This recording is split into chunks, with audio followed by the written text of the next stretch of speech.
সরকারের ব্যর্থতার কারণে এবার ঈদযাত্রা সুখকর ছিল না বলে অভিযোগ করেছেন বিরোধী দলীয় নেতা এবং জামায়াত আমির শফিকুর রহমান। রাজধানীর মিরপুরে 60 ফিটে মণিপুর গার্লস হাই স্কুল মাঠে ঈদের নামাজ আদায় করেন তিনি। এরপর মুসল্লিদের সঙ্গে কুশল বিনিময় করেন জামায়াত আমির। তিনি অভিযোগ করেছেন, এবার ঈদযাত্রায় বাড়তি ভাড়া আদায় করায় ভোগান্তিতে পড়েছেন সাধারণ মানুষ। ঈদের পর সংসদ অধিবেশনে জুলাই সনদ এবং গণভোটের রায় বাস্তবায়নে সরব থাকার কথাও জানিয়েছেন বিরোধী দলীয় নেতা।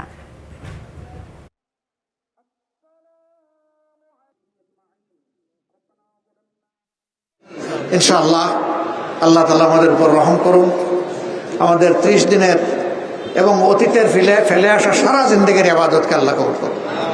এর উসিলায় আমাদের দেশের উপর রহম করুন, শান্তির ফয়সালা নাজিল করুন, হিংসার পরিবেশ দূর করুন, ভালোবাসা এবং ভ্রাতৃত্বের পরিবেশ আল্লাহ পয়দা করে দিন। সারা দুনিয়ায় বিবাদমান যুদ্ধরত দুনিয়াকে আল্লাহ তাআলা আগুন নিভিয়ে দিয়ে শান্তি নাজিল করুন।